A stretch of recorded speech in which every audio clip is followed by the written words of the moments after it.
In this video, I wanted to find out what undergarments women were wearing in the 1830s and if I can recreate it in miniature for my doll.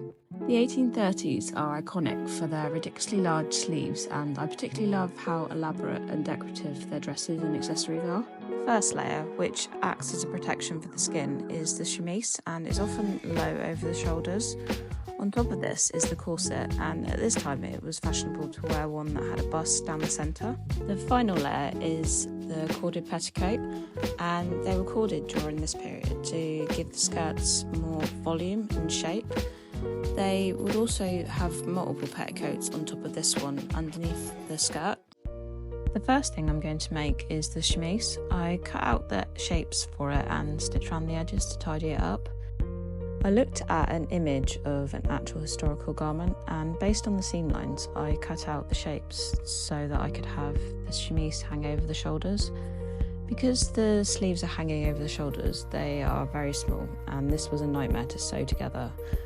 Overall though, I'm happy with how it came out, and I love that it hangs over the shoulders. I drafted the corset on the doll and made a very nice neat pattern to keep for the future. I drew the pattern on with friction pen and then stitched the boning in. On this type of corset there's hardly any boning channels because most of the support comes from the busk. I'm using string which I've dipped in glue for the boning. After this I stitched the front pieces of the fabric on and stitched around the boning and the whole pattern for when I cut it out. In many of the surviving corsets in museums, they had a lot of decorative stitching on the corsets. I really wanted to do this, and this actually took the most amount of time because I was enjoying myself way too much. I did the buttonholes on the embroidery hoop again because this worked really well for me last time and it was much easier to control it.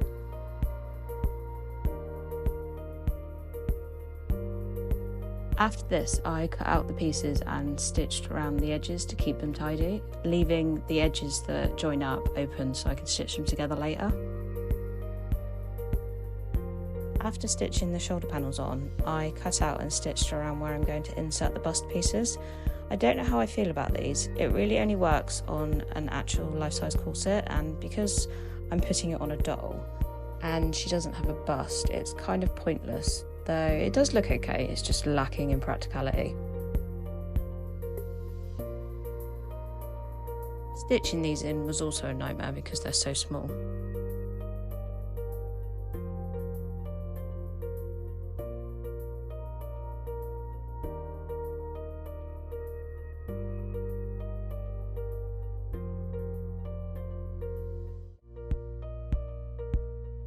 After this, I insert the busk. For this, I'm using synthetic boning that's actually used in life-size corsets. It was perfect to replicate a real wooden busk because of how strong it is, and also it's not too wide. I stitch it closed and then stitch the back fabric on and trim it to fit.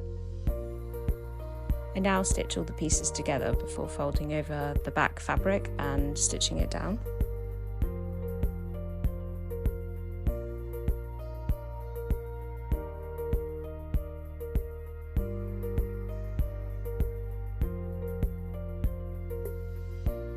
The fun part of using friction pens is blasting it with a hairdryer when you're ready to get rid of it. The heat from the hairdryer is what erases it.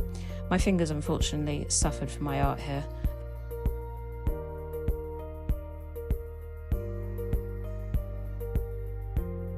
The final part of making the corset is stitching around the edges with embroidery floss to tidy them up and stop them from fraying.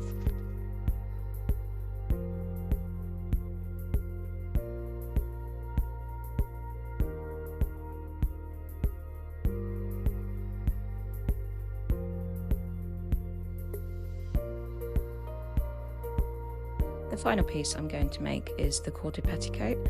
I cut out a long, large piece of fabric and stitched the glued string along to it.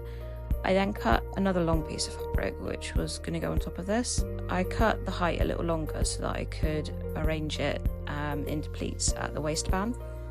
Stitching the boning channels took a long time, but ultimately it looked good and helped towards strengthening the petticoat.